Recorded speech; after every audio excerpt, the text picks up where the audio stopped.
Good morning. This is Mission Control Houston. Welcome and thank you for joining us for today's edition of ISS Update this Thursday, March 22nd. We are now coming to you live from inside the International Space Station Flight Control Room, where the team here has been monitoring the systems aboard the station and supporting the day's activities of the Expedition 30 crew members. Leading the Orbit 2 team here in the Station Flight Control Room today is Flight Director Mike Lammer, shown here in the right-hand side of your screen in the white shirt, with astronaut Dan Tawney next to him in the blue shirt, who is serving as Capcom, relaying all ground messages up to the crew. Tawney flew to the International Space Station for the first time aboard Space Shuttle Endeavour STS-108 in December 2001, bringing with him the Expedition 4 crew to the station. On his second spaceflight, Tawney served as Expedition 16 flight engineer and spent 120 days living and working aboard the International Space Station. The 6 crew members aboard the station now include NASA astronaut and commander of the complex, Dan Burbank, and flight engineers and cosmonauts Anton Shkaplerov and Anatoly Ivanishyn, as well as NASA astronaut Don Pettit, shown here on the right-hand side, with cosmonaut Oleg Kononenko and European Space Agency astronaut Andrei Kuipers. Commander Burbank, Shkaplerov, and Ivanishyn arrived at the orbiting complex mid-November last year. They will complete their 130th consecutive day in space today, with a little more than a month remaining of their 5.5-month stay aboard the space station. Meanwhile, Burbank, Kononenko, and Kuipers launched to the space station 3 months ago on December 21st, arriving at the station 2 days later and making up the complete crew of the Expedition 30 that is now aboard the space station.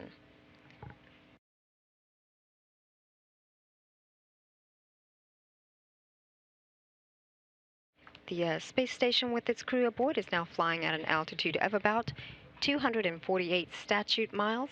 The orbiting facility is making a northeastern track on a night pass across the North Pacific Ocean, just passing over Australia.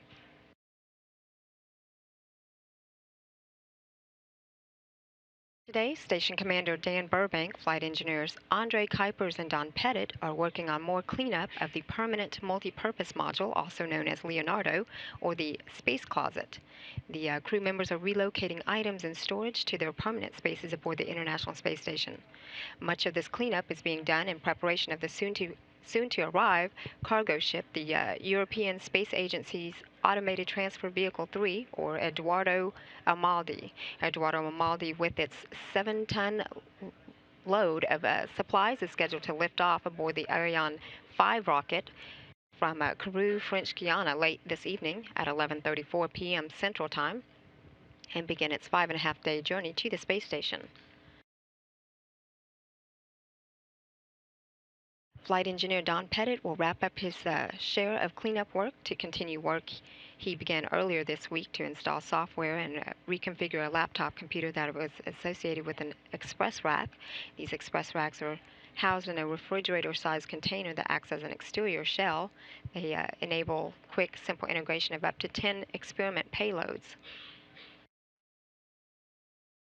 And Andrei Kuipers will then take a break from the cleanup activity to perform some maintenance to the water recovery system. This system converts urine, sweat, and condensation into safe, drinkable water for the crew's consumption. Earlier this morning aboard the International Space Station, Commander Burbank kicked off his day with 2 hours of daily regular exercise. He participated in an inventory management stowage conference and set up for several hours of transferring items from that permanent multi-purpose module. Flight engineer Don Pettit did some preparation work for the configuration to the Express Rack laptop computer, and Andrei Kuipers spent a significant amount of time early this morning